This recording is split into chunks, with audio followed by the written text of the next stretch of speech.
Hello everybody, welcome to the CPL Civ6 weekly podcast. I'm Sarnith, joining me as always is my co-host KingLewie the 14th. And this is our 16th episode already, I can't believe it. Our guest this week once again is BladeSe7en as we once again go over the first look for this new leader for an existing Civ. How about that, guys?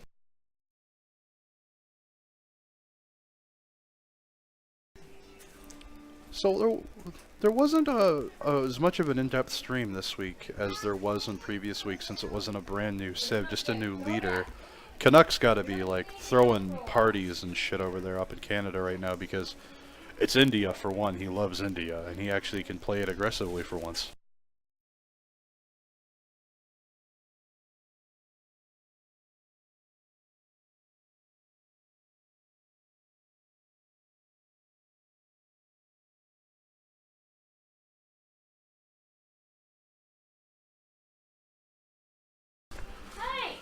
They kind of stole from Persia, to be honest.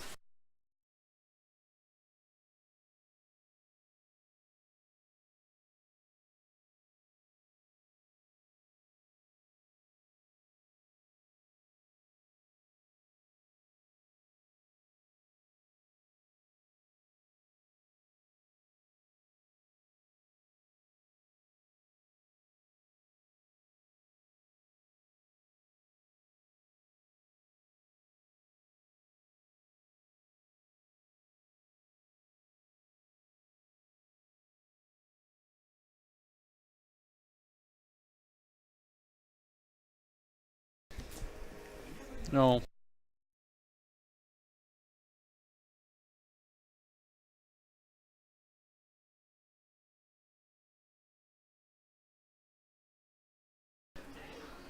So definitely a single player Civ then.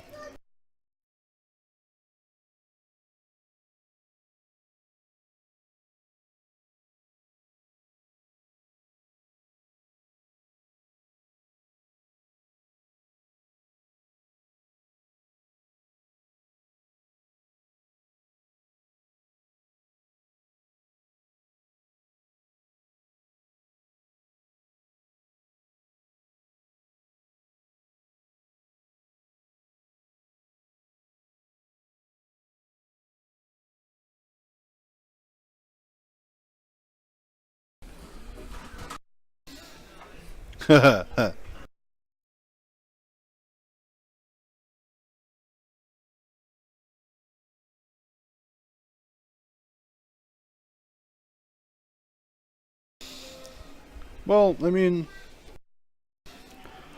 I'm kind of glad that India is getting some attention and love in this because they're really underutilized, I think. Although I agree that the double war weariness penalties and such, those are the big kickers for India and why you pick them.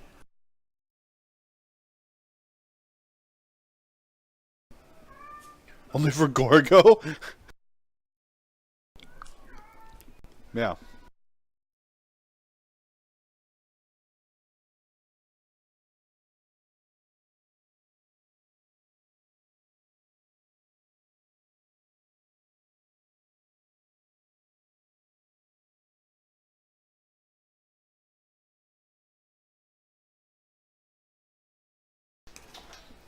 No.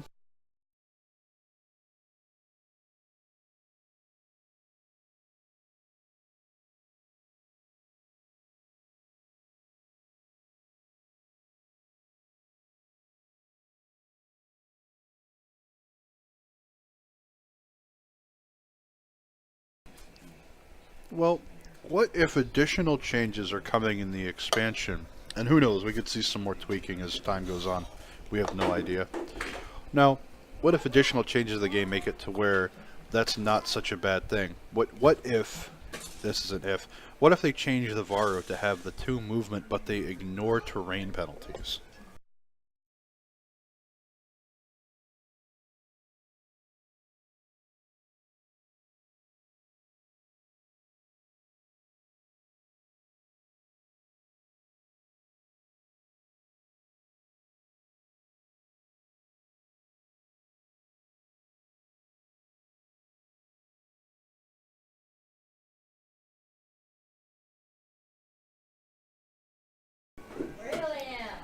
So, I mean, that would be the game changer right there, because if the Varu ignore the terrain penalties, they'll move essentially like cavalry class units over hills when they're involved.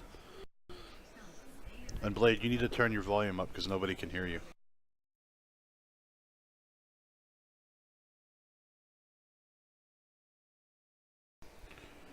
I'm turning my...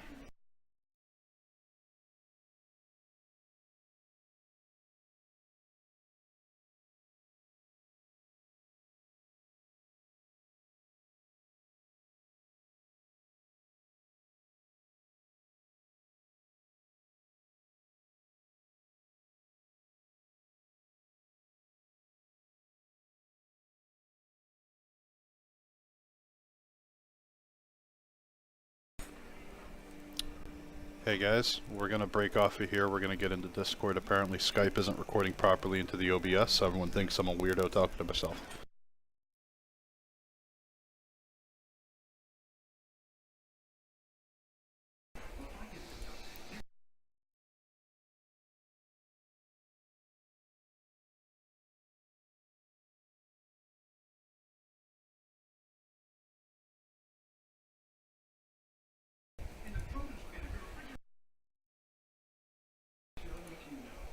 Hello? Yeah, it's not working properly for some reason. It worked before in other weeks.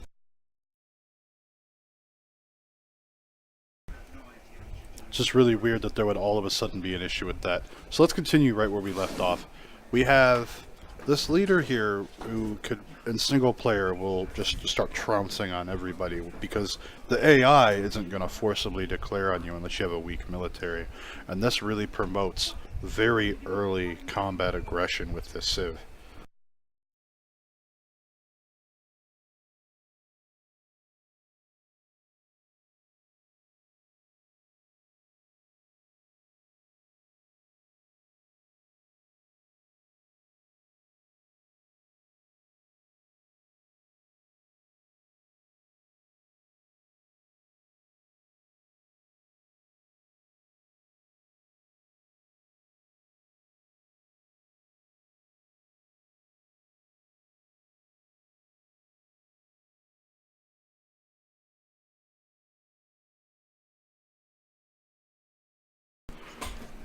I don't know what's going on. They still cannot hear you.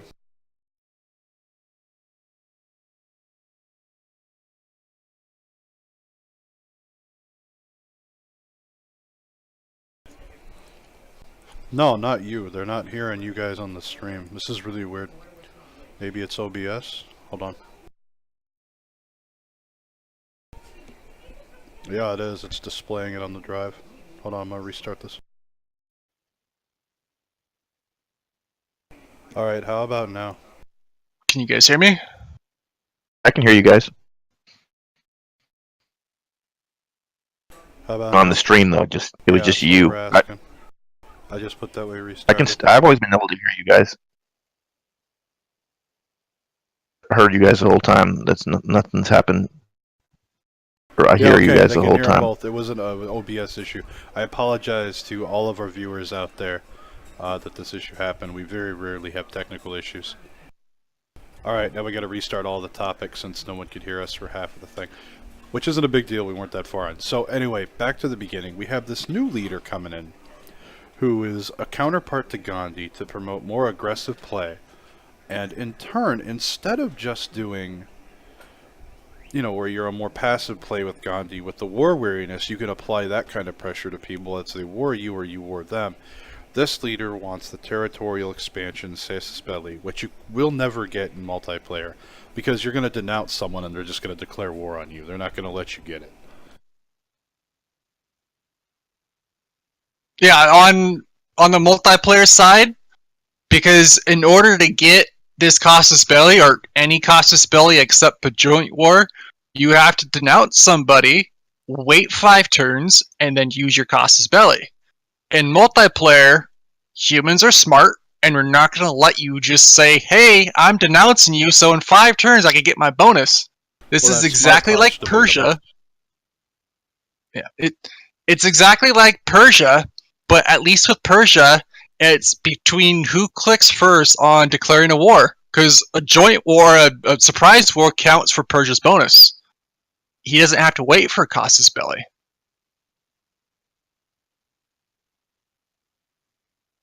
Absolutely. Yeah, so it'll just be a nice single player Civ then. It will be, and I really think that that'll really change the ball game, so to speak, for those people who really thrive on single player, or just like doing AI stomps with their friends. And there's absolutely nothing wrong with that. I'm glad they're trying to appeal to multiple sides of the player base. I would like to see more information put out about the various changes coming in the expansion. Firaxis is very well known in terms of making changes and not being fully open about them. That's why we had some modders leave the community. We've touched on that in previous weeks. So I'd like to see more openness from them in the coming weeks as we get closer to the release. Yeah, they're just spoon feeding us bits of information to keep the hype up each week. So we're probably not going to get a full list of like changes until like probably the week of the release, which is disappointing. But I mean, they're not going to put all their cards down on the table on week 1. So I understand how they're playing it. It's just we want more info. It's part of just doing business, though. So let's Exactly. Let's keep trucking this along. India is a very underutilized civ, and that's it's okay. That happens. Not everyone's going to pick every civ every time. Like look at France right now. You know, with the coming changes, I'm wondering if that is going to make a big change in the civ lineup in the future, and of course it will because there's so many changes happening. But what are everyone's predictions as far as which civs are going to start advancing up the ranks, so to speak? Well, the only one we could really count on for sure is France. France is getting a huge buff in this update, which I'm very excited for, because in every game I play, I vote to ban France. Not because they're OP, because they're obviously not, because they're just too bad to play, and I don't want them clogging up my draft slot for something better. So I ban them in my games just because I don't want to play with them. In the expansion, we get better spies, we get the spy building. France is going to kick ass.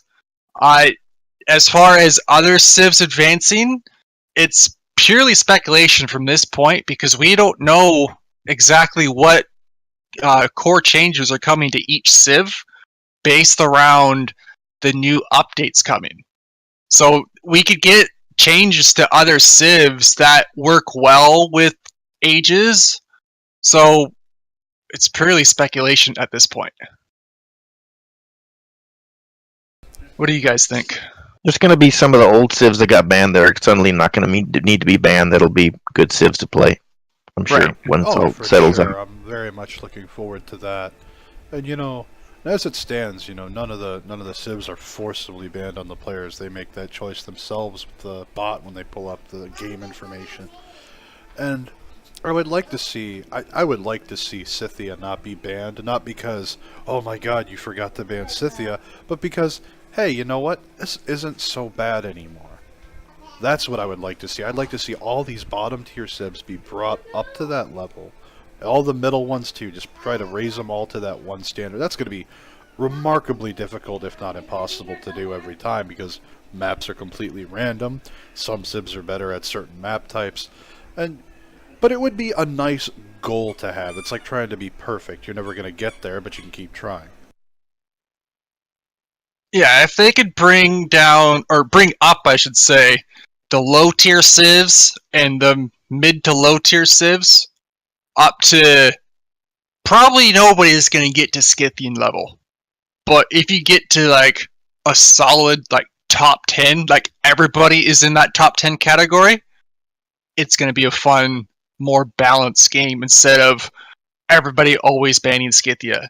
Now, Scythia has that rep where it's just the knee-jerk reaction to ban her every single time.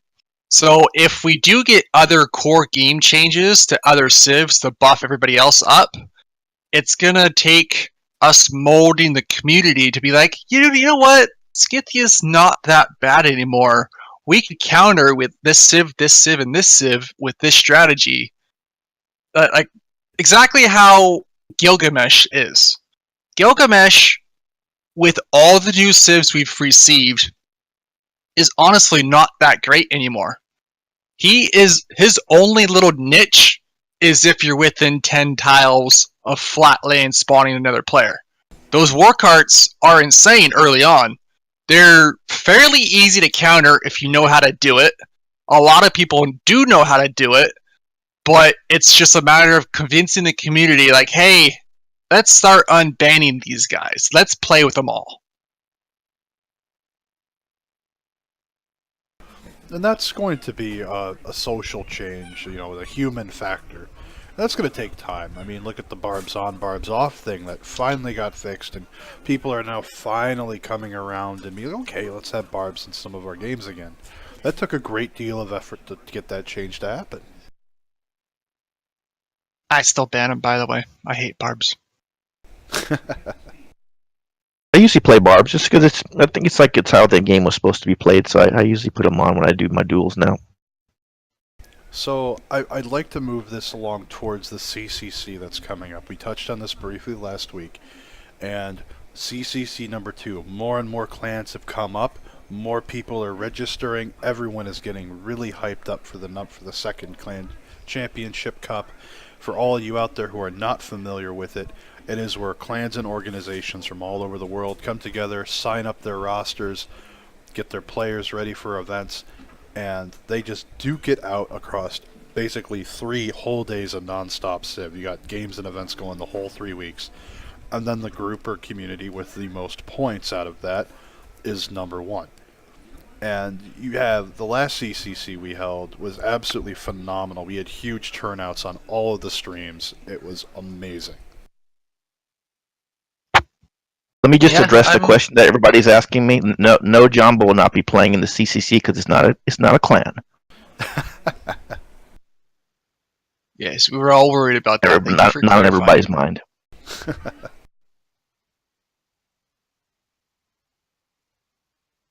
So you Blade, were scared to say something. Blade, why don't you touch on some of the aspects of the CCC that have been cemented out, and some things that may or may not come? What are you talking about as far as like the events? The events, the game types and designs that we'll be seeing in the second CCC. Alright, so we currently have 6 events lined up. We have the Iron Man FFA. This is a no concede, fight till you win a victory type, or fight until you lose your very last civ. Or city, I mean. Then we also there's going to be 1 game of that played, and it's going to last, I'm going to say probably 5 hours at least, just to get through the whole game. Then we're going to have an FFA type game, but instead of doing a draft for everybody, we're going to do a random draft. All players are going to be playing the same civ. So it comes down to who plays this one civ the best. From there, we're doing a duel event. We're going to have, I think, 5 people per clan, or 4 people. I think, 4 people per clan competing in duels. I'm hoping each person does 2 duels apiece, so that's a total of 8 duels. And then you'll be playing essentially each clan twice. And then we're doing a 3v3 and a 4v4 for teamers. And a 2v2. So we got those 3 team games, and then we have 2 FFAs and a duel event. I do want to take this moment to welcome another guest onto the podcast from Civ6 and LDG1985. Welcome.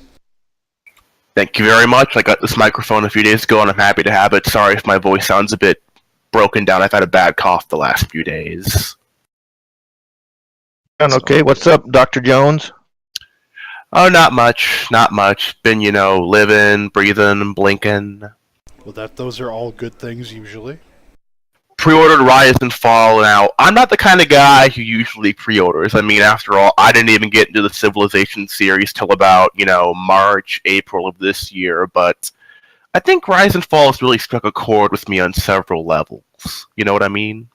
I'm looking forward to a lot of the changes. I completely understand that, and I'm really excited to see where the developers choose to take the game from here, and because the expectation is in flux right now from the player base, and that's because of the last year has been kind of some bumpy roads in terms of Firaxis and 2K's communication to the players. However, they're starting to step up, and we need to, as players, we should, understand that too. Like, hey, they're taking that step forward. They're trying to deliver on some of these things. As I know in past episodes, I have definitely laid the hammer down on them. Yeah, although I think part of it is because maybe it's just me being a bit crazy right now at almost 9 p.m., but I think they've been holding out on us. I mean, after all, over the last year or so with Civ6, we've got, Poland, Australia, Macedon, Persia, blah, blah, blah, like, 6 Civs, I believe? 7, maybe? Yeah, 7. So 6 or 7 over the course of the year, and yet in about a month and a half, we're going to get 8. Now the question 9. is are they holding out, or are they taking a leap of faith here? Because look at some of the bugs that have become with some of these smaller patches. True. Yeah, we've definitely seen our fair share of bugs in every single DLC that has dropped so far. So we're going into this. I'm expecting to see problems. I'm hoping for the best. But I mean, well, at the same time, Civ is such a complicated game that 7 or 8 or 10 guys at Firaxis trying to find all the bugs is, not exactly the most plausible idea. Now that I mean, we right find there, bugs within an hour or two of the DLC dropping. Yes, but we have like over half 1,000 Exactly, players. exactly. Now, the solution to this would be for them to do an open beta, or even a closed one where they can invite 100 people or whatever their sample size wants to be to test this. Not a bad idea. And with that, heck, that sample size could be out of people that paid for the pre-order if you want to really get technical about the money. But, doing that would help them and not screw them over. It would actually help. Well, if you start doing that, you gotta ask yourself, do those open or closed beta bug testers then in turn get rights to the next, expansion or DLC because they bug tested it? Because if that's the case, people would be, signing up in droves for bug testing for free expansion and DLC. And while that's helpful, yeah, I imagine it get redundant to a point, Well, they don't have to get a reward for it. There are many, many other games out there that. But people would feel entitled to a reward. I bug fixed this patch, now give it to me, I mean, I would do it for free. Well, yeah, I do it for free too, but I'm not everyone here. Yeah, I mean, I like this game enough that I want it to work. And I'll test it for free just to make sure we don't have fucking problems. Yeah. I mean, I do understand the viewpoint you're coming from, and I can respect that opinion. I do, because I used to think that way, especially when I was beta testing and alpha testing Heroes of the Storm. Oh my god, that game had some bugs. But every game does, and that's why you go through these phases. And it's a privilege to be included in those things. That's supposed to be something you can wear as a little badge of honor for yourself for some nerd points or something. All I know is my agent told me I was going to get paid for this podcast, and I'm still waiting on that. Right, I think you got cheaped out, man. I give you 100% raise. 100% is 0. I want points on the, I want a percentage of the profits. I'll give them a negative 57% cut of it. There you go. But it's one of those things to where if you opt in for a beta test and you get picked, that's a huge rush for you. You get excited for it.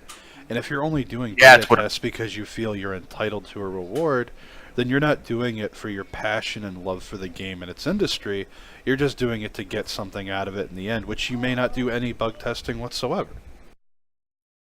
Which is a valid point, but I suppose each is to his own viewpoint on how greedy a player can be. We just need to get more more modders within the CPL. We definitely have some people, but not. We could use more of that.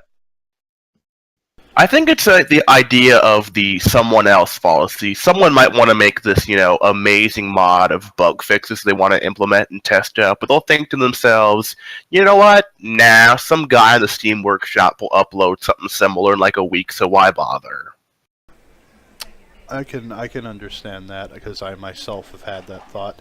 But for me, it's one of those things that how do you make a mod? What do I go about that? This seems really complicated to me. I really don't understand this. That too. Because there's those thoughts that creep on people too. And Blade, I see you toggling up. Go ahead. Yeah, if FireAxes were to release a more comprehensive mod tools where it makes modding easier, take map making for instance. Yes, we do have the hidden map creator, but why does it even need to be hidden? Because it's buggy. That's why it's so hidden. Then iron out the bugs and make it an official feature. Imagine how cool that would be. Like that's exactly what I was summer leading 2018, the make your own map update, huh? to. Yeah. So how hard Make was it that, Sarnith, simple. to make the maps? Was it It wasn't that hard. painful process? Well, Yes. you gotta go tile by tile. It's a pain in the ass, but it's fun in its own way if you enjoy it. There are It's a fun lot if of you have problems with time, I it, though. suppose. Yeah, I mean, exactly. I enjoy it, but it is a pain in the ass. So, And you can't just say make a map and then you alter it. You actually have to build it tile by tile. You can create the map generator and alter it? generate like a fractal map and then make edits to that. Or you could start out with a blank map that is completely all ocean and you just add land anywhere you want. well, whatever you do, don't use the Lua file for the fractal to make a map and then alter it for a duel, because then you get accused of rigging maps. Shout out to that player out there who played in that event. We know who he is. Well, I don't, but you guys do. You guys clearly know more about this than I do. But anyways, back on topic here. So, it's very I don't understand why the world builder itself is hidden. Why do I have to go into a file to make it enabled for me to use, when there are plenty of other things with bugs that have been released? Let's look at the hoplites, for example. It took a year for that. Oh, yes. But they were available on release. I think that bug's still going, or is it just my memory playing tricks on me? No, it's fixed. They fixed that one finally. Oh, finally. I mean, I'm not gonna lie, I didn't have much of a problem with it as bad as it sounds, but that's because, the state of anti-cavalry at the moment is, Right. man. It's all the help at it can best. get. I don't get it. The thing is, ranged units have a production card, melee units have a production card, support units, air units, cavalry units have a production card. Every unit, sans supporting siege units, have a production card, but anti-cavalry does not have a production card. Why? I think they might be changing that because better. they did. They clearly have some faith in anti-cavalry, adding the new pike and shot coming soon. Right, and they did list in Oligarchy that it specifically adds the +4 combat to melee and Well, they didn't change anti-cav. anything. They didn't change anything. They just made it specific. Yes, they changed the wording to it. Which is a big deal, So- because anti-cavalry didn't get the bonus beforehand. They didn't? I thought they did. The hot bug is a feature, thanks chat. They made a much more powerful early anti-cavalry. You think that would that would make Scythia not as bannable if they just did that, or that still The wouldn't big fix issue them? isn't just Scythia. Yeah, This I is think actually- adding a... Go ahead. Oh, go ahead. He was going on some tangent about Scythia. It's fine. Well, the big thing is, this is being looked at in the player panel too, and it's actually being looked at under quite the microscope here with the horsemen and the state of cavalry right now, and how strong horsemen are in the early game. And something someone think brought up was very interesting as a counter argument is how can you for sure say that horsemen are always the problem when there are so many other factors in play? The starts, the terrain, the features, the bonus resources. There's just so much else going on at hand there that you can't blame just the horsemen.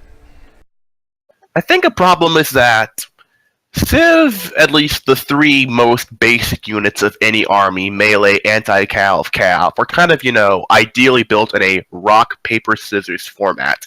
Melee beats anti-cav beats cav beats melee. But when you start throwing in, light cavalry, heavy cavalry, ranged units, siege units, support units, flying units, naval units, it gets like, rock, paper, scissors, mouse die, wallpaper, lamppost, Rock, paper, scissors, something Spock. That's what they do on the Big Bang Theory. Lizard. Oh, lizard, yeah. Rock, I'd be paper, scissors, pretty lizard, excited to Spock. see someone get hit upside the head with a lamppost, though. That would be fun. It'll be nerfed in the next patch. It'll grow weakness to the bird. Easy fix on a mod, right? Just to change the value of the spearmen. Yes, That's like a- Yeah. the expanded warfare and more units mods that you find on the Steam Workshop, and they increase anti-cab strength against heavy cavalry to 15. No, it's to 10, and then against 15. light cavalry is 15. No, It's 15, I think 20. that's a bit of a... I don't think necessarily the problem is that spearmen or anti-cav or whatever are necessarily too weak against cavalry, because that's not the problem. Anti-cav can hold up to cavalry quite well if you have, good fortifications and hill defenses and whatnot, but the problem is that just, you have the production cards that let you pump out so much cavalry it doesn't matter, you'll run them over anyways, and anti-cavalry doesn't get that. That is a fair point, but don't spearmen, correct me if I'm wrong, require quite a bit more production for what they offer? Yeah, why not Yes. just lower the base production of spearmen? Or all anti-cavalry for that matter. What does the mod do? The more units, it takes us from a 10 to a 15? Against No, heavy the cav. more units mod makes anti-cav for heavy cav gets an automatic plus 15. For light cav it is a plus 20. So you basically, can your spearman runs that horse down to the ground. Yeah. And I think that's a bit overkill if you ask me, but I suppose some people have differing opinions. We don't have much other than like me and Sarnith and me playing it. So I don't think we have much experience with more units, right? You've played it some, and I've played it some Sarnith against you, but I don't think we have much experience overall in the league with people playing it yet. The league is still in that mentality of vanilla, vanilla, vanilla, and that's okay. There's nothing wrong with just wanting to play the vanilla game. But if you want to sit there and make all these complaints about the cavalry meta, well, you can't be against making some changes then. I remember seeing an old suggestion somewhere on either Reddit or maybe it was its own Discord, I don't quite remember, but the idea that maybe anti-cav could apply zone of control to cavalry units. Now, I tweaked that idea a bit myself and say that anti-cavalry could apply zone of control to light cavalry, because I think it's okay if, the big, bulking, heavy cavalry, like knights and tanks, could ignore that, but, stop the fast, pillaging light cavalry. And that's an easy fix too, right? Is that more complicated to add a No, zone of control to that's- unit? It sounds pretty easy. I'd like to see that. I'd like to see heavy cavalry units receive a movement penalty. I'd like to see a chariot get buffed, because the heavy chariot as it is right now is just sad. Even sadder than spearmen. With online speed, though, you just blow right through that, making it impractical to use, because you get swords real quick, you get horses real quick. The chariot on online speed is only useful to upgrade the knights. Or for All you envoy build it for. bonuses. Yeah. Yeah. But I have no idea how complicated it would be to add zone of control to units. See, I don't know much about modding. I've done map making and I've dabbled in that a lot.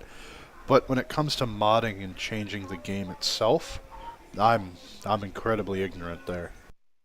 I think it's because the rate of new units for each class comes out irregularly. I mean, like right now, we get an anti-cavalry unit in the ancient era. Then 2 eras later, we get a new one, and then we got to suffer that for 2 more eras. Eventually, you have pikemen fighting cavalry in the industrial era, and at that point, you're just gonna lose. That's where the pike and shot comes into play.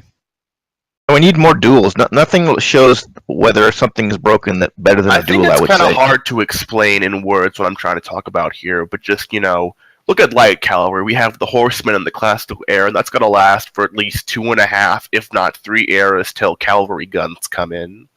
Meanwhile, the heavy cavalry starts off with the useless heavy chariot, then the overpowering knight, and then just snowballs on from there in irregular patterns. I think every class of unit should get a new unit type either in every era or every other era.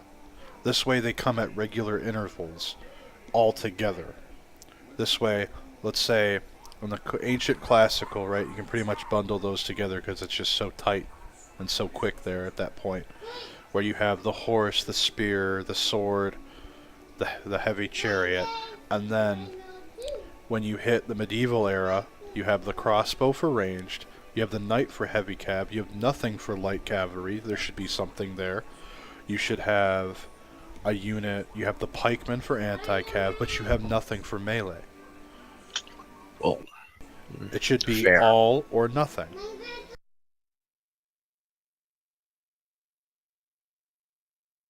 And for those of you that care to border on the edge of realism here at this point, if you look throughout history, throughout all of these eras in mankind, we had different unit designs, weapon designs throughout history that would reflect that could easily be put into the game. But I think at the point where you're just, cramming every unit upgrade into either the next era or the era after, then you're getting stuff, on the... Because remember, there are 2 ranged units in the ancient classical era, slingers and archers, and then the chariot comes into play with its right now mediocre, 28 combat strength, and just spearmen and light cavalry cream it. Yeah. So, like I said, I hope that everything should be unbanned at least for the first few weeks, just to see what. And even then, I don't think we still have a good idea what's all these free-for-alls. That doesn't give you the best show of what's overpowered. Like if there was, duel shows up more, but we don't still have lots of duels.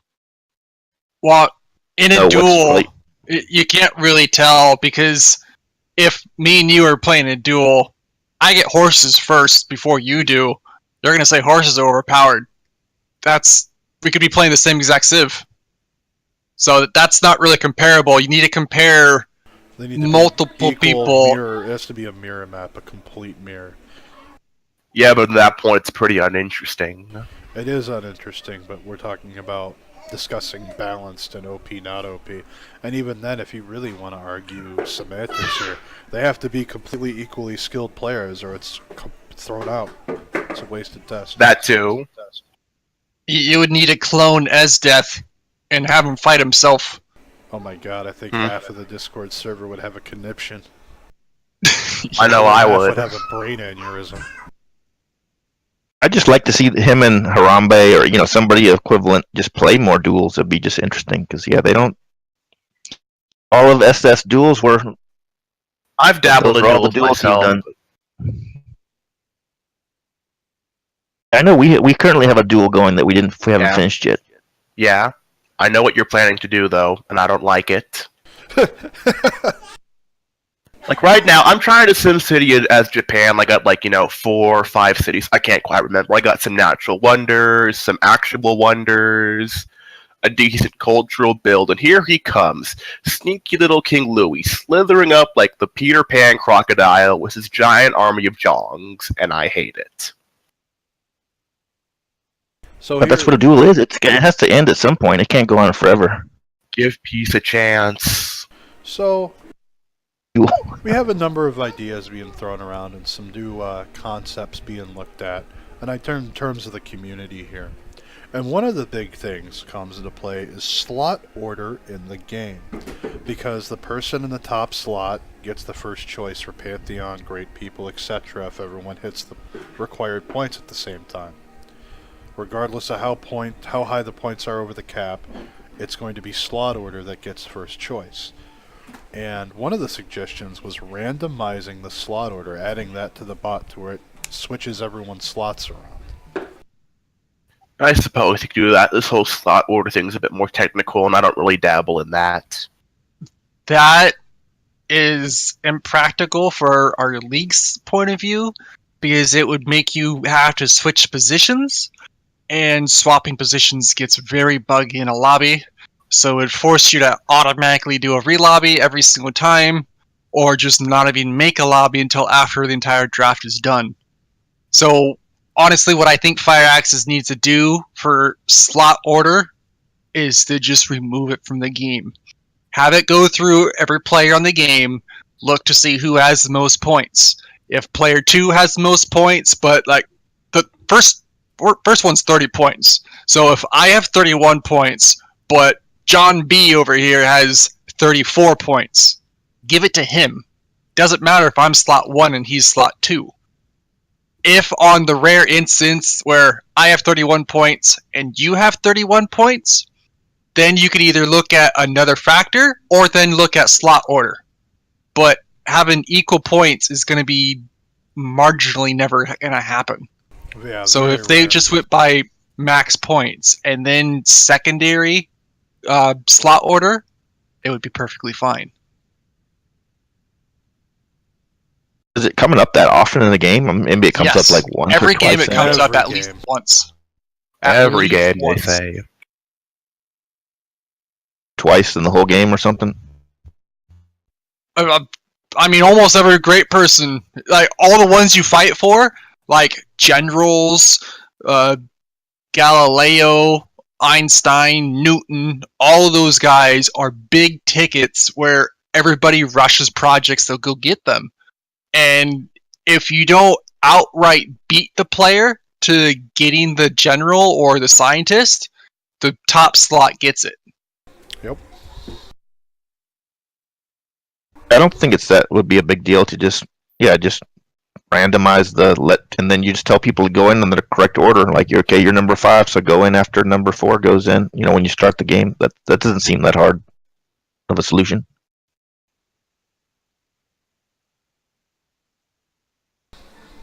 I'll be so much more right when there's a problem. You just start it up again.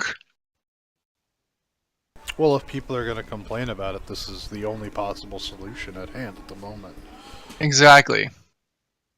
Well, if you're going to complain about it, you got to go along with the potential fix, unless you got a better idea in mind, you know? Right. Exactly, as Chris put out in chat here. It will slow lobbies down, and that's already an issue in and of itself with some of the error joining multiplayer session, or people disconnecting turn 0. That still happens from time to time. Just getting people to vote takes 20 minutes sometimes. Yeah, well, we are in an international community. There is a language barrier. That and all the things you gotta vote on.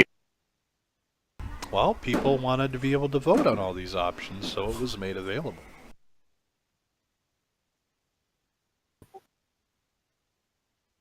So, Unless you want, the host can do whatever. The only thing, if I understand correct, the host can't do is apparently allow somebody to redraft when they only have one thing left and they don't have the DLC. That's not allowed. Everything else, I think the host can do. As far as I know. That is sub rules. Yeah, you are.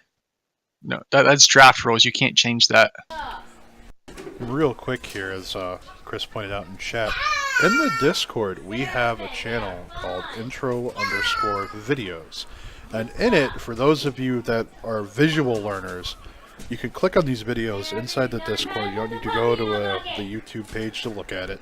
You can watch it right there in the Discord. It walks you through step by step how to do all sorts of stuff, from registering with the CivPlayers leagues, deleting folders and files when you need to do that between re-lobbies, and all sorts of other great information. I highly recommend you go look at it. It's very useful, very helpful. It's helped a ton of people, because we have tons of new players joining every day from all over the world.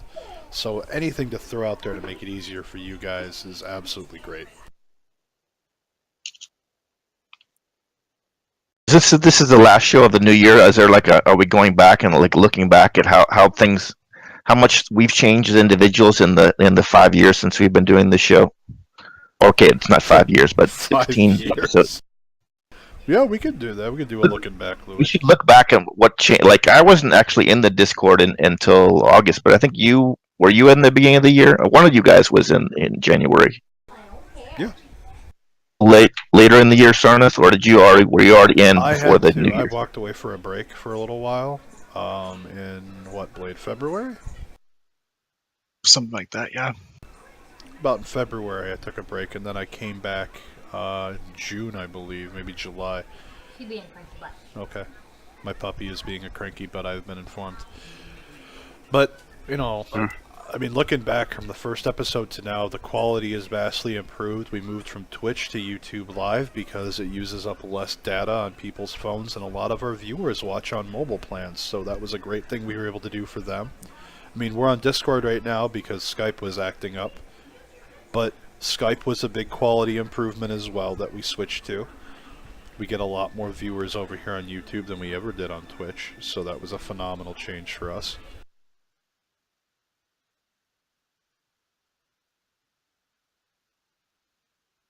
People finally understand that Louis' name is KingLewie the 14th, not Badgerman. May as well be. My thing says chill. My avatar says chill now. King Badger. Badger anymore. Well, yeah, but we're always going to remember you for the Badger. That's what we're going to remember you for. We'll have it on your tombstone when you die. Here lies KingLewie the Badger. The Badger, it's his title. It's a honey badger, though. Just a regular badger with a honey badger. Put it in your will, it'll make it on the tombstone. So, all in all, though, I mean, the quality of the podcast and getting information to our viewers has always been our main, biggest priority, which is going to bring me to a comment that I saw on one of our past broadcasts. So for this person out there, I do watch and view those. I read all of them. I look at everything, even the emails that I get from you guys out there. And I do understand that my kids get very loud from time to time, and I know that bothers some of you, but my wife and I are waiting on paperwork for the new house, and we're building a soundproof studio there, so that won't be an issue then. But until we get there, sorry, you're dealing with my kids. I'm disappointed at the lack of groupies that we're getting from this podcast, but maybe that could always change. Yeah, I'm a bit overdue for a few myself. Yeah, you need to get 5, 6 would be nice. So looking back, we've had a lot of people come on the podcast, and I'd like to see a lot more players out there, whether you're in the CPL or not. If you're a Civ player out there, you're passionate about this game, and you have ideas and you want to be heard, why don't you come on, you send me an email, send me a message somewhere, and you and I will link up, we'll get talking, we'll get you on this podcast. If that's something you're interested in, you need to go ahead and shoot me a message. We have had a number of our top players on in the community, at least a few of them. Oh, we have.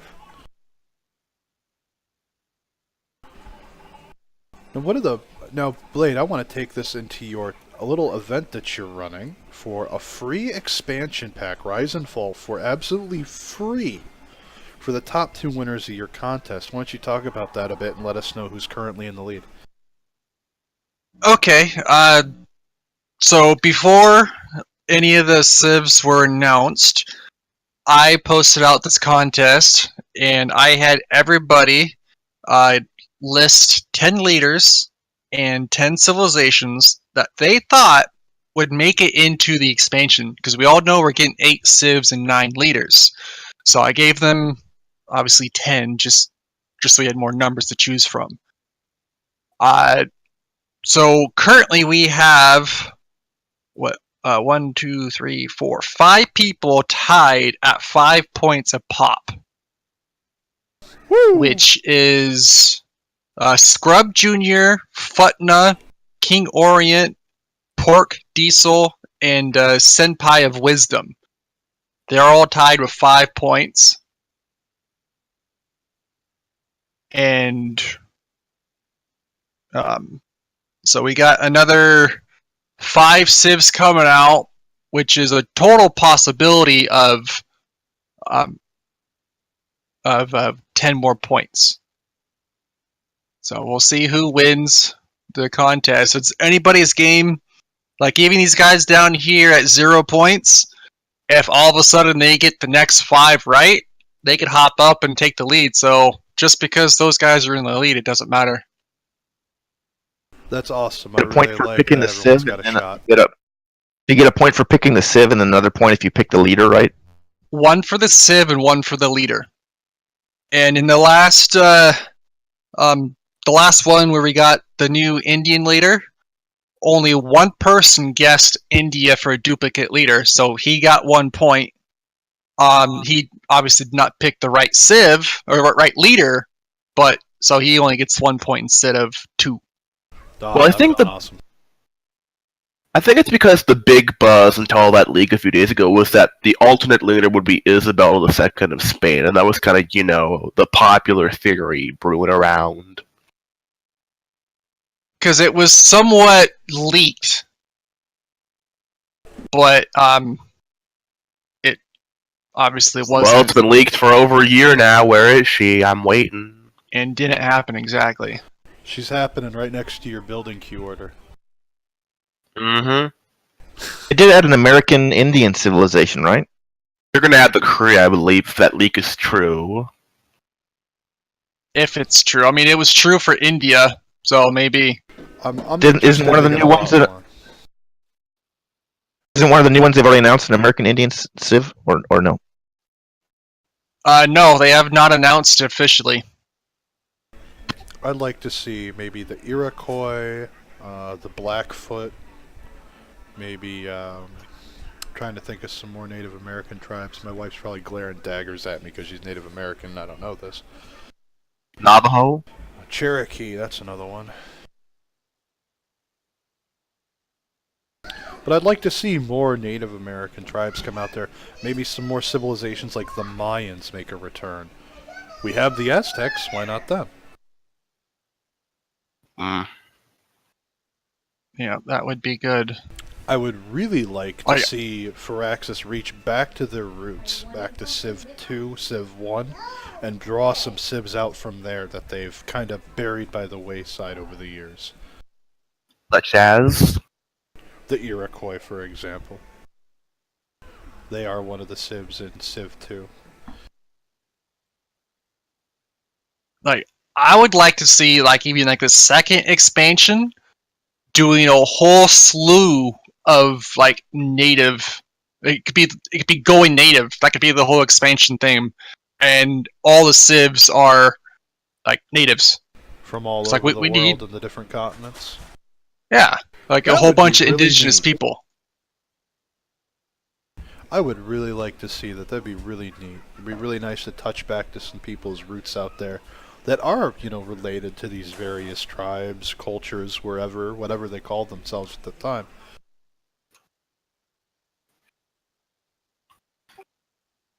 I really think that would be a really fun way to reach out and kind of touch the players as individuals,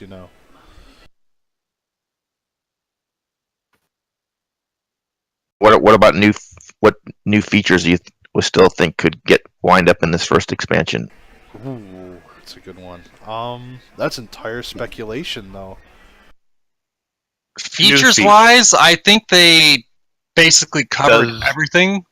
Does a revamp of the Information Era count as a new mechanic? Because I think it really should.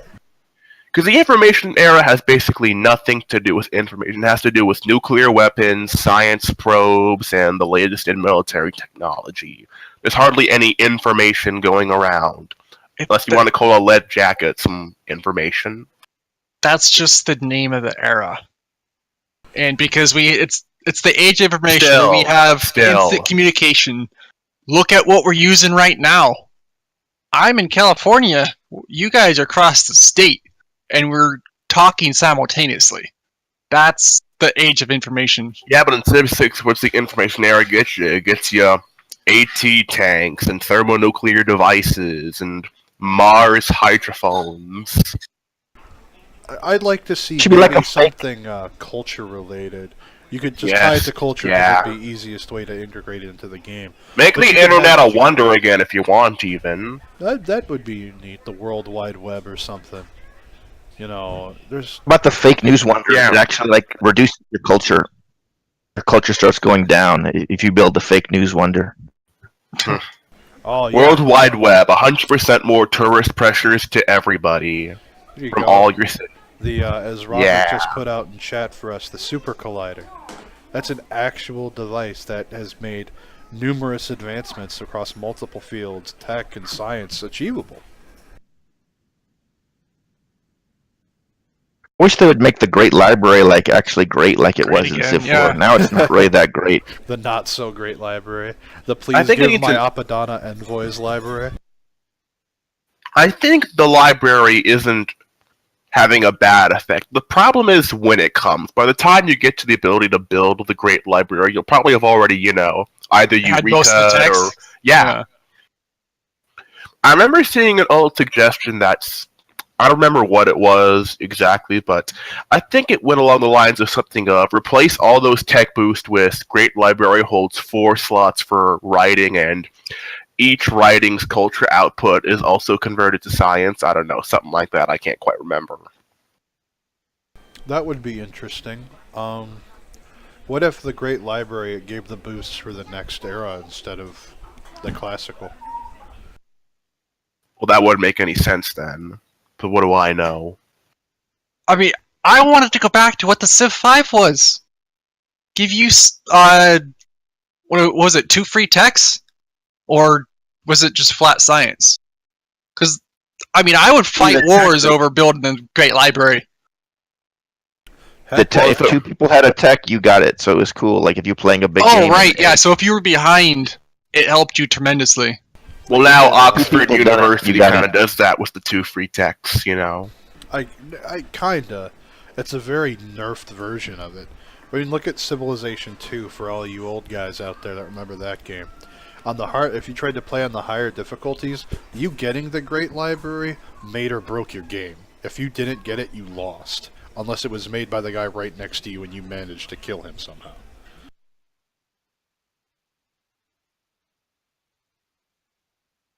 Civ 2 actually had some multiplayer. I don't know how many people actually No, played it it was single online, player but it did back have it Oh yeah, towards the end, that's right. once or twice. Even Civ original had multiplayer. It was called CivNet, but I don't know how many people actually got that. Hopefully no one. Oh, I'm sure Canucks waiting to rattle our bones for that one. Mm-hmm. Before there was much, before the internet really hit, the masses. This was like because it came out in '91, so this was it was not the big multiplayer. Yeah, back when Sid Meier's was actually developing these games, just didn't have his name slapped on it like a logo. Yeah. And I agree with another thing that Robert put in the chat. We should see some additional civics. I would like there, because when you look at the civics tree in Civ 6, a lot of the civics later on in the game, the civic technologies, whatever you want to call them, are overloaded with policy cards or stipulations and such that they add or change. I'd like to see more civics put into the tree and just divide up those choices a bit more. Could you name an example exactly? Let me pull up the tree and I will. I think with the new addition of governor titles in the Rise and Fall expansion, the, mixed reception of the civics tree can help be alleviated a little and add some emphasis to cultural play.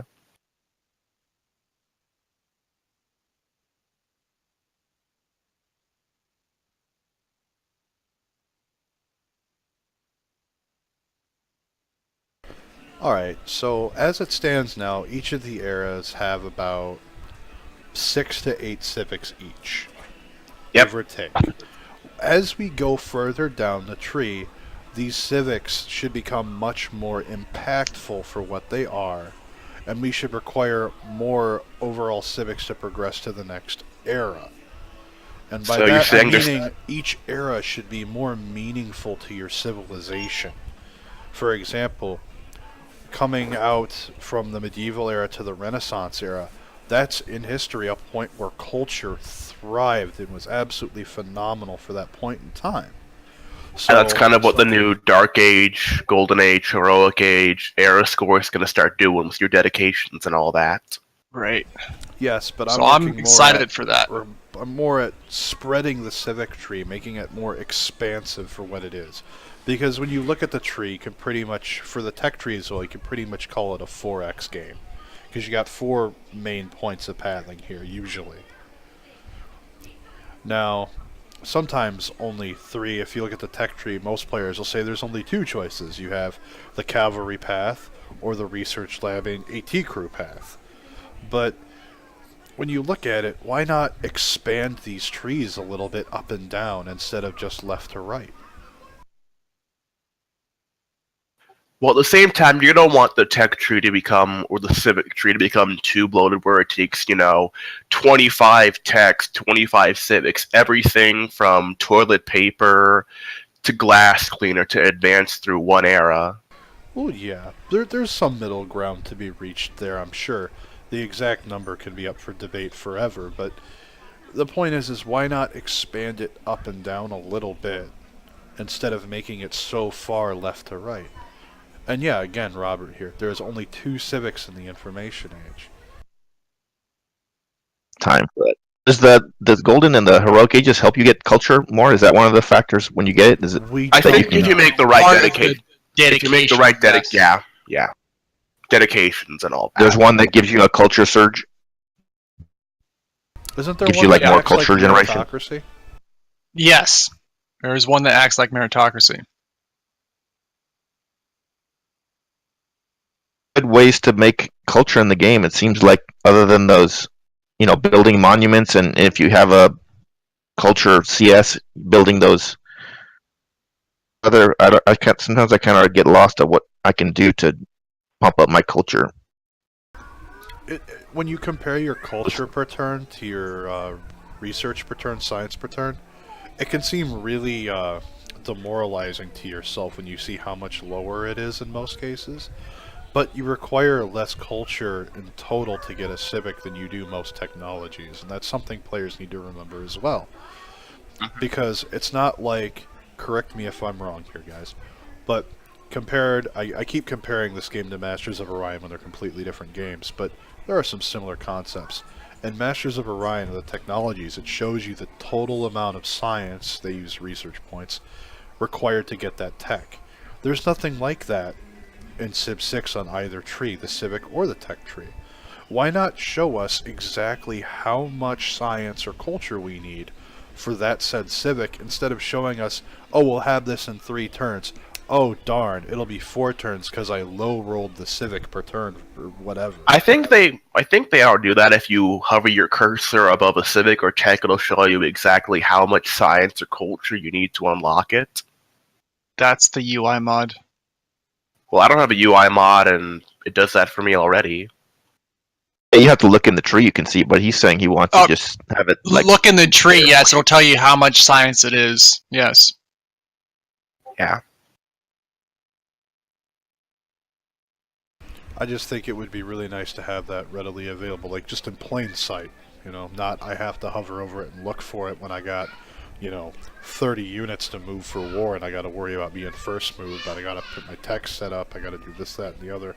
Oh. Because, sure, that's just multiplayer with the first moving aspect, but even in single player, sometimes players get into that rush and that thrill of the moment, and then all of a sudden, oh crap, there's, extra turns for this. It only said so many, but I have to wait an extra turn, now I'm screwed.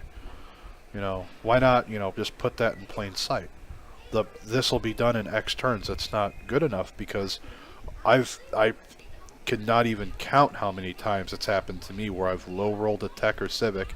I say low roll because it's just shy of it, and that's what we call it in war moves. But I'm just short of having that tech or civic at a key and pivotal moment. Yeah. I do that where I'm like, okay, I'm halfway on it, realizing it's off by a smidgen. And then have to realize, oh, I didn't get it this turn. I have to wait one more turn. You can always build a project, I guess, if you have to have a theater square to do that, though, right? So. We are seeing more people make theater districts, though, than we ever have before, and actually use them successfully, which is fantastic. Because before, everyone's like, a theater district? The hell am I going to make this for? And I think with the addition of the governor titles and the governor system, that will only, amplify the increased building of theater squares, which I'm quite the fan of. Yeah, I mean- it's still so hard to do a culture of victory. It's like it seems like it's almost impossible, at least in like a duel, unless you just sit there and you've won the game and you just I hold think off it's for it. because your culture and tourism output has to be higher than everyone else in the game, no matter how many people there are, and that just makes it exponentially harder the more and more opponents you have. Right.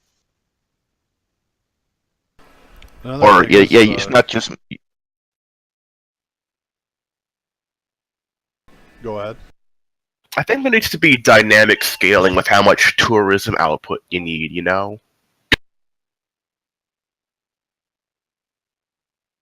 It just keeps going up because every time you have to have more like foreign tourists than everybody else has domestic tourists. So every time they're getting, and that happens, of course, easier. Those go up faster. So every time somebody's going up domestic tourists, now you have to get that many more foreign tourists. So it becomes just keep It gets upping it a little bit. exponentially worse the longer the game goes. It's if you guys do a quick Google for getting a civic or a culture victory on Deity, there's a Reddit post where a guy talks about what his wife does on Deity, and she's gotten a culture victory on every single civ on the list on Deity against multiple AI. And it's possible to do, but as he points out, I don't know which of them's typing it, but anyway, if the game goes into the modern, like past the 1600 year mark, AI hits nukes and your butt's toast. So there is a hard time limit on stuff like that where you have to break down and just start killing people if you're not going to make it. So you have to really have your strategy finite and really worked out on what you want to do turn to turn to make the most of your time, because you're on a time limit. Or I'm sorry, not just nukes, but they get the space race at 1600 now. That too. Does make you get faster, right? Isn't that the mechanic of how fast you get new tiles? Isn't that pretty much the culture? How much culture you're generating? Yes. Yeah, more Yes, culture it you is. have, the faster you expand. It's why Rome's so good at, being that way, but expansionist. Other than that, it doesn't feel like there's some big benefit you're getting to piling up all this. Like there's not some immediate like little juicy boost you get for having tons of. Other than, I mean, you get to move through the tree faster. Getting those policy cards is incredibly impactful, though, Louis. It can do so much for your economy to get those civics out much earlier than your opponents, and it should not be underrated. And hey, speaking of policy cards, how about those Dark Age policies and their big, big benefit but big drawback aspect to them? I love that. The more I look at them, the more I'm looking forward to it. Yep. Same here. I just wonder if you think it's gonna have much effect in a duel, these new mechanics, or you have to play on a bigger map to see it. We'll have to play and wait and see. I think it'll hit home regardless of your game type, because even if you're in a duel, you're going to swing to dark, heroic, or golden ages throughout the game regardless of what game type you're playing. So it's going to hit every player all over the world when they hit this expansion, and it's going to shake things up a lot. I am really looking forward to it. It's probably the thing that's not gonna. It's the emergencies. I don't know if that'll really work on duels, but we'll have to see. Nah, emergencies. Well, nah, I wouldn't. But let's know it follows the system itself. It's more the fault of having only 2 people. But, although, speaking of Dark Age policies, I remember seeing a little developer comment that sometimes some of the playtesters for Rise and Fall would intentionally go to a Dark Age to get some powerful policies from those Dark Age policy cards to narrow in on a very specific strategy, flourish in that for a while, minimize drawbacks, and then enter a heroic age, the next era. Yeah, that probably we have to find out exactly what it is, but you could zigzag by drop into a dark, slingshotting to heroic, drop into a dark, slingshotting to a heroic. We don't know if that's going to be a better play style than just trying to do golden, normal, golden, normal, golden, normal. But even better, though, for that is when you come to a Dark Age into a Heroic, it gives you the Golden Age benefit. It gives you 3. It's so beautiful. 3. Like without going dark first, so I like Oh. that too. The thing is, as you know, get these golden ages, it gets harder and harder to chain them together. Not just, gold, heroic, gold, heroic. The more golden ages you get, the exponentially higher and higher requirements you'll need to get golden ages again. Yep. And so I think your little theory about zigzagging between golden and normal is going to fall apart at a certain point. Probably, I'd say, industrial era, maybe. It just depends. We have to look and see what each player tries to do, because I'm sure there's going to be numerous ways for players to really maximize on that. I'm calling it right now. One of the new DLC civs will have a civ ability that gives them double arrow score in all situations. I just know it. I think we're going to see, just as Robert again pointed out, you need to plan your golden and heroic ages. We're going to see some amazing timing attacks being paired up with hitting these certain ages, whether it's a golden or heroic, depending on what you're doing, or a dark age, because there's a card there that benefits your combat strength as well. So we're going to see some amazing timing attacks come through, or some huge economic swings, and I can't wait to see what the players come up with. I wish there was wonder. We talk about what things we want. I wish there was some wonder, because like in Civ 4, there was a wonder you could build in it with force. You could force peace for a certain amount of time. I think that'd be a nice mechanic to have, and something where you could, temporarily make the game go peace. I think maybe the Statue of Liberty would do that, but if you want to hear my thoughts on what the Statue of Liberty will do, I'd say it'll probably have the effect of whatever city you build it in, it will never betray you, no matter how disloyal it gets. And build that in the middle of BFE.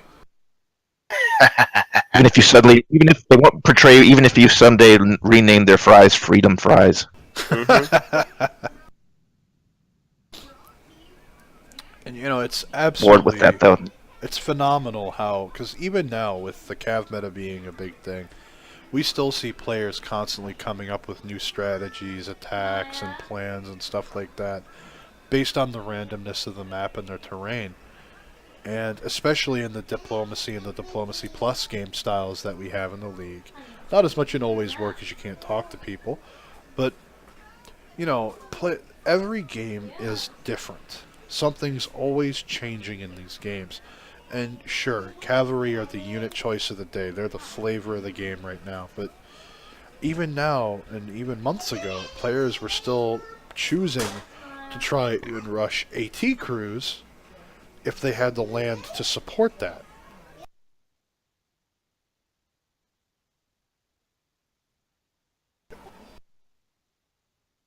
Yeah, there's always going to be different.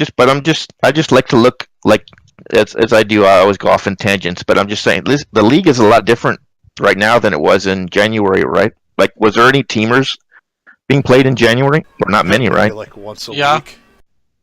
No, I play teamers every time, and I'd get a game probably one a day. I don't know about that. A lot more popular now. I mean, you had a lot to do with making it more popular, Blade, and then there wasn't a lot of duels, right? Not that there's tons of them now, but there's more than there used to be. So Absolutely. those are all like, I mean, the free for all is still that's still the big game. Of course. We do have some duels and we do have teamers going on, so that's.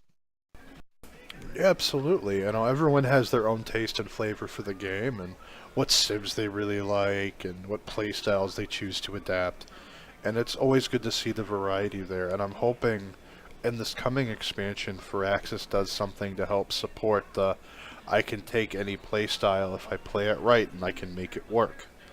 Not just I barely scrape by because I didn't pick Cavalry, but hey, look, I really did something awesome here because I had the freedom of choice to go whichever route I wanted. And that's good. That's a goal If this isn't enough, Mm-hmm. this isn't enough to get you to join the CPL. Know that we have a channel called Yoshi's Rare Meats. That might be the thing that gets you to join, because that seems like an intriguing channel to me. Yoshi's Rare Meats and Yoshi's Prisoners. There's a lot of these are probably temporary names that might go away, but right now that's what exists. So I'm just saying. Mm-hmm.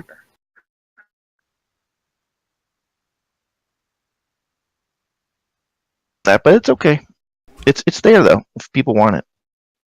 Mm-hmm. So, once again, I am seeing brought up, people want to try and make some sort of tier list because they don't like seeing Spain in their draft. They don't like seeing France. They don't like seeing... Oh, I love seeing those two. I love those Civs. I don't see what other Like- people don't see in them. People are very There's, picky when it comes to I'm their against- drafts. I think you're on that page with me. I think, but we talked about that, and I think people are saying like don't do the tiers, or at least that seems to be the prevailing. Do it right. It's very. I simply don't It's- see what it accomplishes. You're not going to get I two think- people agreeing to the same list. That's going to be the problem. I think it's So- because tiers really, how should I put it? They support a mob mentality of, oh, these 1, 2, 3, 4, 5, 10 civs are the best. So if I pick them, I'll have the best chances of winning. And so people only pick those top 5, top 8, top 10 civs. And I think that, if you get it in your draft, you play it. And if you don't like it, tough. Because, if part of playing the game is the randomness of it all, and that's what people really enjoy. If you only want to play Rome, well, there's an AI for you down the, just a couple clicks away in your single player screen. I'd just like to see, but it's all up to the players. People can do that. I'd like to be nice seeing more games where people just say pick your own civ, and maybe give people an order like you're number 5, you get to pick 5th, and you get to pick 4th. And you still have all the bands, and you just do it that way. I mean, I'm sure that happens sometimes, but some people do have a couple civs that they're really good at, that they'd like to excellent at. So it'd be nice to see that more instead of just a standard draft. And again, It's up to people can do that if they want. Again, with Robert in chat, overall balance pass would be a good thing. Some civs are just not on par. And I completely agree with that sentiment.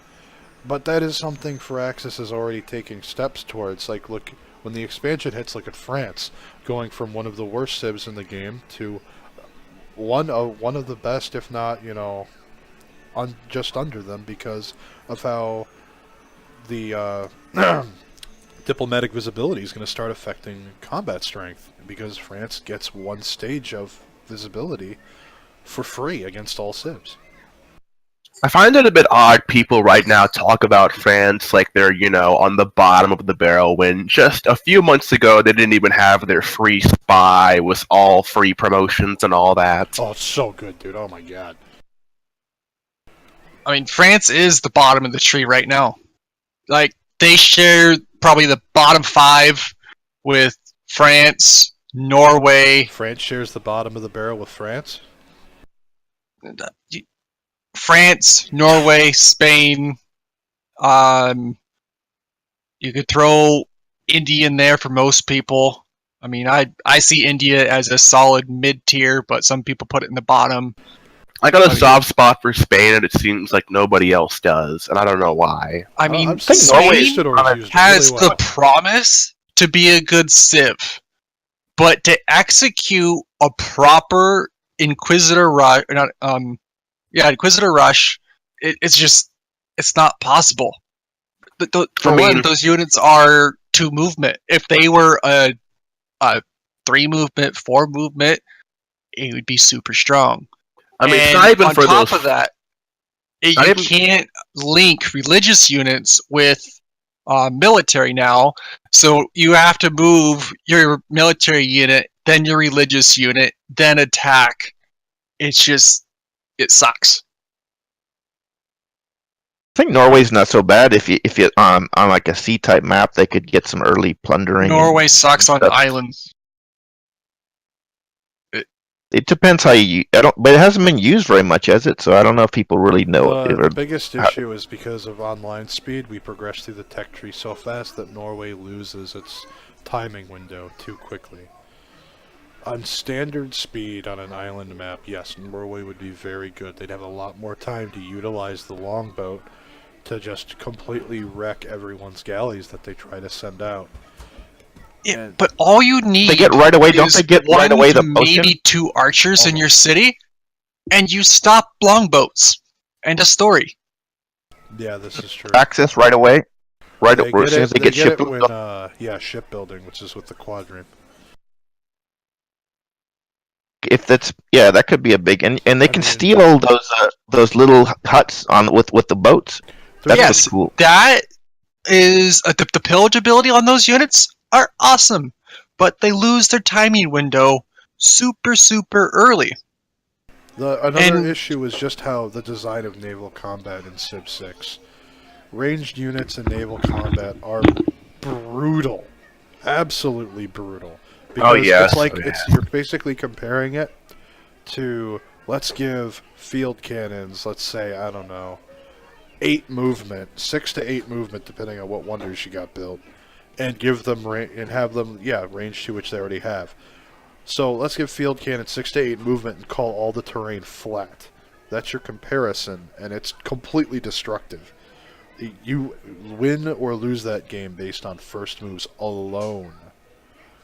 Yeah, even with the big change to how the AI handles Navy and other naval assets as of late, I really think that naval combat and just naval gameplay in general needs to be looked at. What if every turn the winds changed, and going north or south or left or right cost more or less movement points depending on where the wind was? I mean, that would only really apply for, like, say, frigates and under. It would be... That was steam power that wouldn't matter anymore. Well, yeah, but the idea in theory of adding some terrain modifiers because the sea is flat, the ocean is I flat. see what you're saying. Maybe spots of rough weather and stuff like that. I personally, I'd like to see frigates nerfed hard.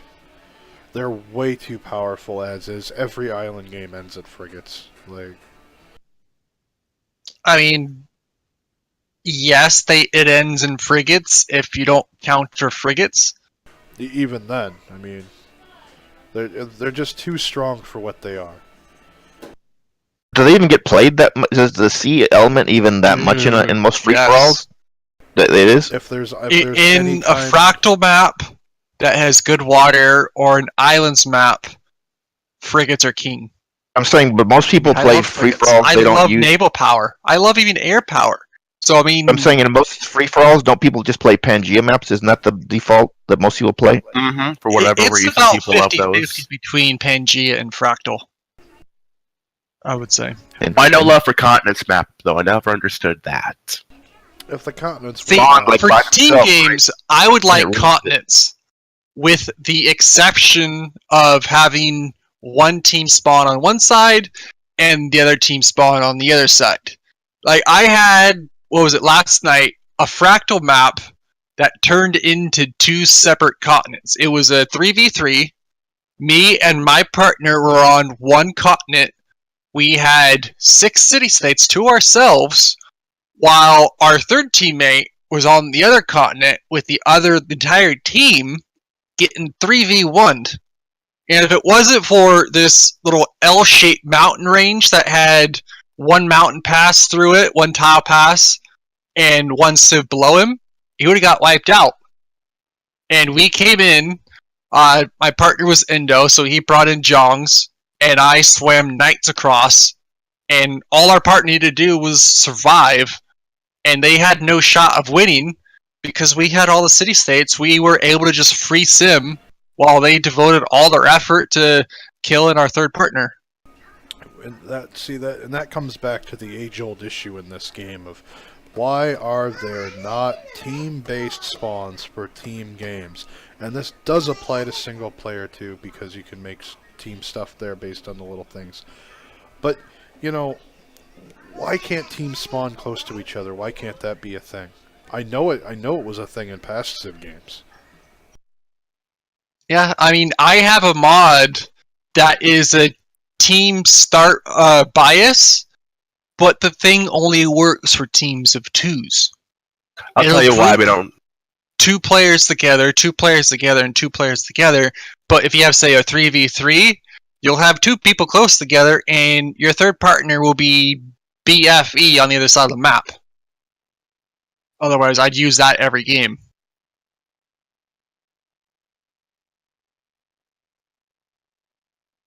You were saying something, LDG? No, it's fine.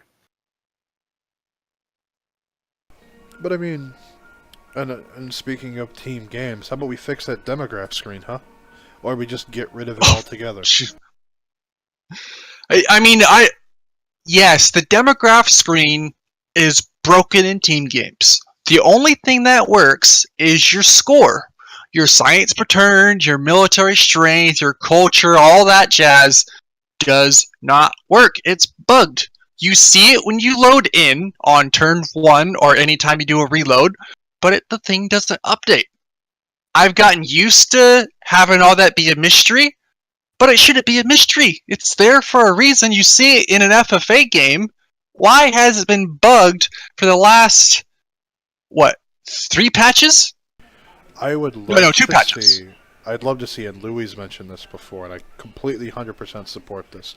I would love to see the amount, what you see from their demographics, be based on your diplomatic visibility with that civilization.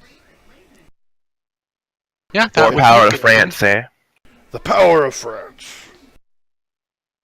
And Civ 4 it was like you had to build up spy points, or you didn't see anything. I think it just also make the game more fun, that because now, at least when I play, I'm always clicking back and forth in that score, because it'd be nice if you didn't have to do that so much.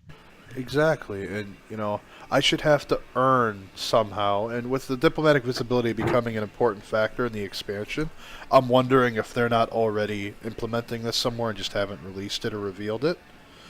I would love to see that affect the demograph screen or something implemented to do so, because why are we getting that information for free? Why do we not have to work for any of this? I mean, I agree with you, because currently Acceptable diplomatic breaks from visibility, reality. like, the only thing diplomatic visibility does is clog your screen. I don't want visibility, because all those damn banners come up on your screen, and it's like, this guy is trading with your neighbor. This guy went to the next era, and I'm like, I don't care. I want to do war moves. Or worst of all, when your delegate Amadeus von Shaka Jaka the 15th has learned from a listening outpost in the far north that you sent a trade route 1 turn ago to your neighbor.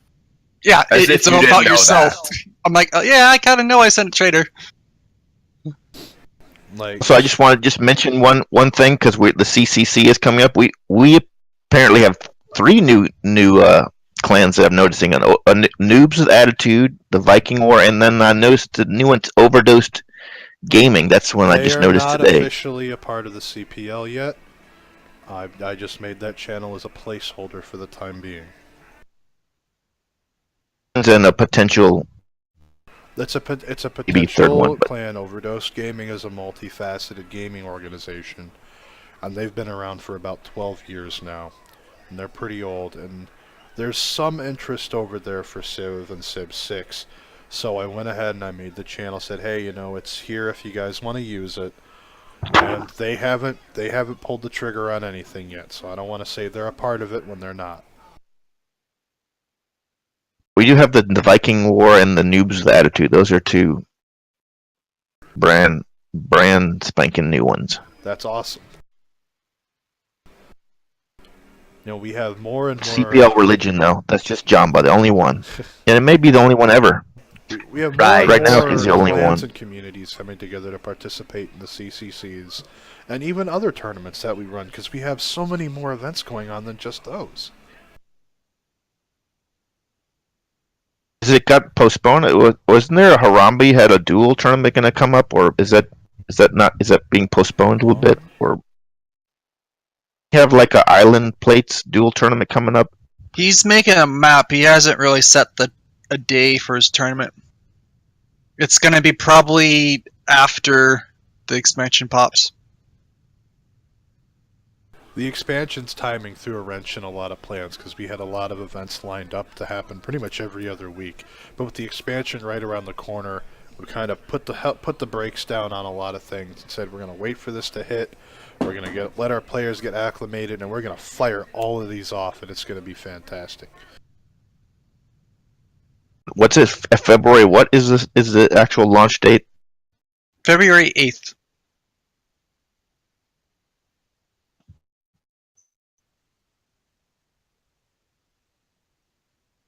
Expansion. I think it's really adding in a lot of Civ 4 features that I thought were very good. the flippin' cities and the golden ages. Absolutely. We are sort of getting that back with the whole new loyalty system, which I find a very, very welcome addition to Euroleague. Pardon me. Strike the balance between the tall and the wide, you know?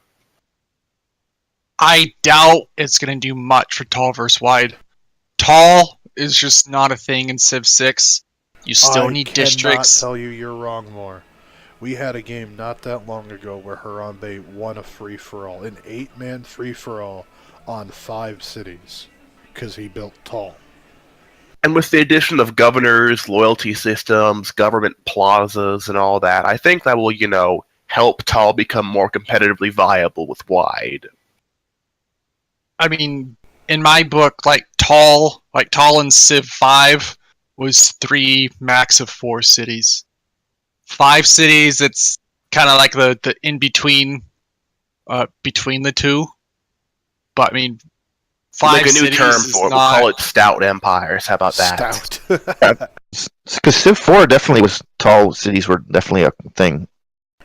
I think the determining factor for how this will impact tall versus wide is going to be how harsh are the loyalty penalties going to be on these extra cities. And players are going to have to figure out, what's my cutoff mark here based on how many amenities I have? And that's where they're going to have to figure out where the line in the sand is drawn. I know we're not going to see as many wide empires where it's 15 cities. I think we're going to see people come way back down, maybe to 8, maybe 9 at most. Yeah, So really it's going to be like a happy medium between the two. I'll definitely agree to that. I would say 5 is minimum, 10 is like the very max.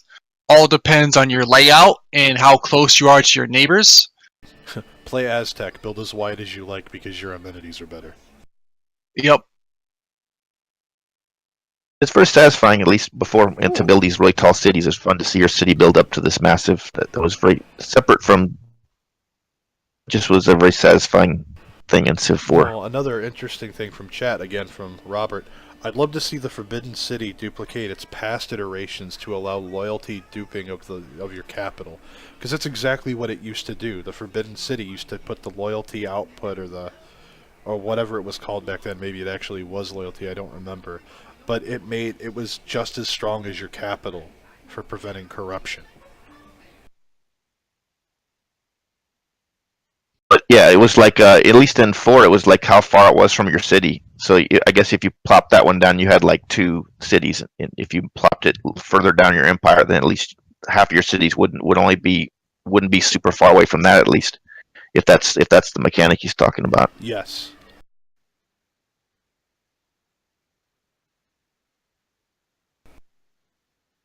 ACQ only gets limited by you running into somebody, right? There's always good to at the moment to keep building cities, right? Within reason. Oh yeah. Currently now, yes, you just want to spam cities till you're out of room. Yep, as long as you But yeah, have that'll enough of be the nice. military to defend yourself. Just keep on trucking.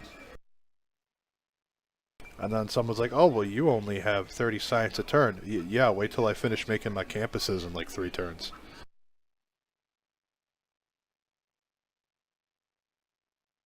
They're making you one thing that's going to help the tall is, remember you were saying before, Blade, they're changing the way the CS, like you don't get the benefit until you build the second sub-building within the building. That's going to force you to go a little more tall because now you're more invested into building district buildings instead of just getting the sheer science from like a campus. Don't get it until you get the library, yes, and then you get like a... That is going to change the tall versus wide meta and drop your city count to more like the 5 to say 8 or 9. Extra benefit to building the library too? Is there like an extra? I mean, the university, was it an extra CS library is attached to the 3 envoy bonus on a science city state, and the university is attached to the 6 envoy and from a science city state. Same applies for markets and things. So yes, that's going to force you to go a little more tall, put more structure or more emphasis on building buildings instead of more settlers. See, I like this because it's more pushing players to build taller instead of wider. And the reason being is that I don't like seeing games where because of the land, one person has 10 cities, one person has 5 cities. I think that should be more determined by what can their, in the case of the government thing coming into play, what can their government handle? How can he manage his people?